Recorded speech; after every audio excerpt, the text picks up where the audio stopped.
Hello everyone, my name is Sam. In this video, I will be breaking down Raja Jackson's violent assault on Stuart Smith, and I will be doing so from a psychological lens. So rather than analyzing the exact circumstances that led to this assault, I will be focusing in on what was happening internally for Raja, what explains this degree of violence. So, very importantly, I will not be making an excuse for his behavior. An explanation shouldn't be confused for an excuse. So, look at it more like an engineer trying to understand a malfunctioning machine. When the engineer tries to understand what happened or what could have been done to avoid the breakdown, they are not making an excuse for the machine. Understanding the machine is simply a pragmatic move. It is helpful so that we can avoid something like that happening again. And this is the very same mindset we're going to apply to understand our inner workings, to understand how exactly our mind functions and how it can lead to a situation such as this. Now, looking at this assault, you might very well think that you're not capable of such an outburst. But even if that is the case, these same mechanisms that led to Raja's outburst are very much present in our day-to-day life. And we have to respect our capacity to do damage, even if it isn't that extreme violence. Just think about what one emotional outburst can do to a relationship. How long you have to pick up the pieces after, for example, screaming at your partner. If you just look at a situation like this, and you have the tools to avoid switching to that extreme aggressive mode, then that would be a very good thing indeed. So let's get right to it, and we're going to sort of go step by step and see what happens. See what most likely occurred for Raja internally. So he arrives at the scene here, and Stuart Smith sort of fake hits him with this beer can. So it wasn't a real hit, but certainly that is an action that's going to trigger a response for you internally. So like I said earlier, I'm not analyzing the whole circumstance or what could have been done differently externally. I'm simply analyzing what happened internally for Raja and what he could have done differently. So he gets hit here by this beer can, and what happens to you internally when something like that happens? There are many different psychological parts that are going to come up for you in this situation. Now, when I say parts, I should briefly define what I mean by that. When I say parts, I'm speaking about different parts of your mind. So contrary to looking at your mind as this solitary, unified thing, we acknowledge that the mind is differentiated. It has many different aspects and facets to it. It can show up as a protector, as a manager. It can show up as a healer. So the mind has different identities to it, we could say. And we're going to look at three parts in particular that played a crucial role here in this circumstance. So, when Raja gets hit with that beer can, what's happening for him internally? Right away, the part that comes into the foreground is the protector part. This is the part that has the primary function of securing your safety, of scanning for danger, and reacting accordingly. Now, very crucially, this protector part, therefore, has your best interest at heart. This part isn't here to damage you or to necessarily hurt other people. It's looking out for your existential safety, we could say. So maybe if Raja was acting from that protector in that instant, he might have struck back immediately. He might have done something drastic in that situation just to secure his own safety. But what you can notice here is that at the same time, what happened as well is that the manager came to the foreground. So now you have a protector trying to secure safety, and you have a manager who's scanning and analyzing the situation. And this manager is well aware that just striking back in the situation might not be the smartest action to take. Because this analyzing, managing part of your mind is well aware that just lashing out or just following your first instinct will provide many negative consequences for you. And this manager part is very often built up in early childhood and takes on this function of weighing pro and con. It is more analytical, less impulsive.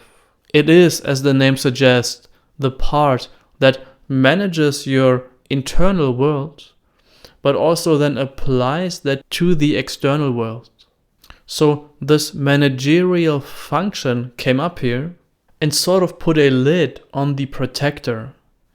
The manager realized that just striking back here isn't the correct course of action.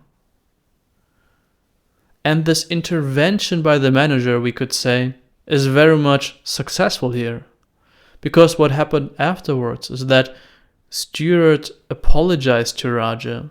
He explained that he misidentified him as a pro wrestler, and he wanted to create a circumstance that would enhance the show and performance. So in a way, this whole situation could have ended right there. The manager did its job. It prevented a violent outburst, and the outcome was very much beneficial for everyone involved. But as we know, that's not what happens. So Raja then sits ringside for the next hour or so, watching this performance. So here is the part where being a live streamer probably substantially contributed to the violence that would follow next. Because the manager did its job, which as we saw was effective.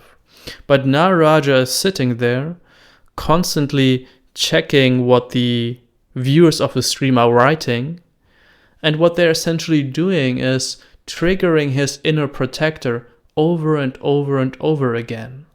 They are questioning his manhood. They are essentially viewing him as a weakling for letting that happen to him. So in the course of that hour, this protector is getting triggered over and over and over again. And at this point, you might actually ask yourself the question of what this protector is actually protecting. Because clearly Raja wasn't in physical danger at this point. So you might say, oh, the protector is just utterly useless here. What's it even looking out for? But the protector is not necessarily just protecting your physical body. The protector, interestingly, has a kind of internal image of who and what you are. Since this protector is very often built up in early childhood, it also sees you as a kind of inner child. The protector therefore tries to protect this vulnerable inner person. It sees you as someone who needs that protection. And it's not just protection from physical danger. As we all know, true psychological humiliation can be so much more painful than physical damage. And so I don't know exactly what Raja's childhood and upbringing looked like. But what most likely happened is that at some point, or at many points in his life, he was hurt pretty badly psychologically. And that hurt part, that hurt child, he locked it away somewhere in himself and brought up this protector part, created it, to protect that vulnerable inner part of himself. And so this whole circumstance was in a way perfectly designed to trigger this protector, which was trying to prevent further humiliation and danger. So when he then goes into the ring, where everybody else thought it was part of the act, the protector now had its chance to really do its job. But note here how the manager, which was able to stop this violent outburst earlier, couldn't do so anymore right here. And this is for several reasons. So one thing we can note right here is that the manager is very limited in its capacity to manage. It might be able to calm the protector down for a little while, but it can only do so much. It can only calm down a triggered protector for a little while. But if our capacity to manage our inner world is quite limited, what do? Well, we could just let the protector take over completely, or you might find that the manager is making a sort of bargain with the protector, in a way saying, okay, I'm going to let you do this, but then we're done. You're getting this chance to really get it out of your system. You can really run the show for a little while, and then I'll get back to managing the show. And this is, in a way, what you saw happen next. So Raja picks Stuart up, slams him down, knocks him unconscious immediately, and then proceeds to punch him full force about 20 times or so. Now, this kind of violence cannot be explained adequately from a rational manager perspective. It cannot be explained by the part that tries to weighs the pros and cons of actions, that tries to assess whether an action is appropriate in a given context, whether it's justified. The manager might say, okay, I slammed him down, that's good enough. That's enough of a retaliation. But since this protector completely took over the system, the functioning that allows one to assess whether an action is appropriate was in a way totally inactive. This protector in a way was fighting for its life, but strangely it was doing so by punching a person that was completely helpless. And this is basically where this story ends. And you might wonder at this point, what could he have done better? Well, of course, the obvious outside intervention is to not live stream your whole life and have people egging on the most dangerous parts of your mind. But outside of that, what could have been done to avoid this protector taking over the system? Well, let's skip back to that first moment where Raja got hit with that beer can. So, like I said, the manager did a fine job of preventing escalation, and in a way the situation was resolved. Now, if you ever find yourself in a situation where your protector gets triggered, just become aware, first of all, of where that protector is becoming active. That protective part of the mind is not just made of cognitive functioning, showing up as thoughts. That protector always has a signature in the body. So, to really simplify what I'm saying here, when you get angry because someone insulted you, for example, where in your body do you feel that? Where is that protector showing up, that trigger part of you? It could be a kind of excitation, tightness in the chest. You might feel it in your throat or in your jaw. Just become sensitive of that.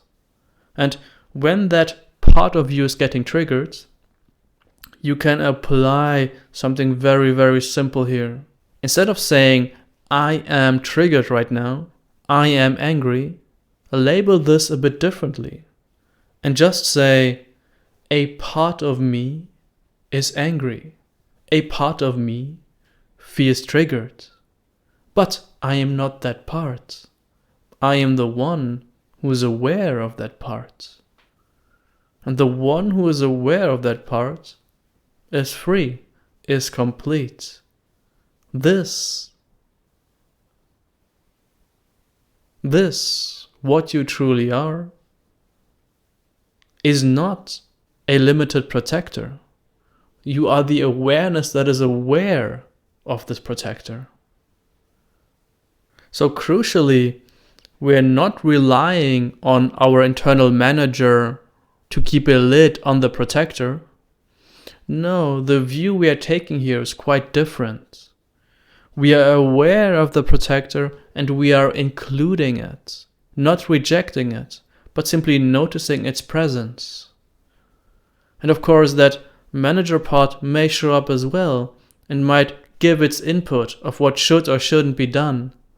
But we're not identifying with that part either. That part is also something we are aware of. And we are safely at home in the nature of our being, aware from awareness. So from this view of awareness, we can now, in a sense, interact with our inner family, with these inner parts. That protector shows up and we can let it know, I see you feel hurt by something. I see you feel threatened, but you are not in danger. What I am is safe. The being that I am is not a limited, small, vulnerable child. So you, the protector, don't need to protect me. You are safe to relax. And now, applying this kind of inner dialogue doesn't mean that this triggered part of you disappears. But the crucial distinction is that this part is now no longer in the driver's seat. You're not living from and acting from this limited protector. And very crucially, because we are also not identifying with the manager, we are not suffering from this breakdown of the managerial capacity, which you saw happen later on. As I said earlier, the manager can only manage so much, but the being that you truly are, this awareness which is receiving all of these parts, does not break down. It is not a part. It won't suffer from burnout in the way these other parts do. So, put very simply, when you are living from this awareness of what you truly are, and you can see that these parts are functions of your mind, but they are not what you truly are, there's a different sense of freedom that comes with that. Now, I'm not saying that understanding this once would have helped Raja to apply it and to prevent his violent outbursts. This is something to get familiar with in your day-to-day life, right here, right now. Just see what it's like to go through your day and feel yourself getting triggered by something. Where is that showing up? Notice the presence of this part. See that this is not what you are, this is what you are aware of. And the being that you are, which is aware of that, isn't in danger, isn't hurt, is complete as it is. So a different capacity of living life opens up. The capacity of living from your true nature, from your true self, we could say. So I hope this will be useful for you. Just familiarize with this basic capacity of noticing how you can interact with your inner world. Start small, where it's simple, and then just find you can apply this anywhere in your life.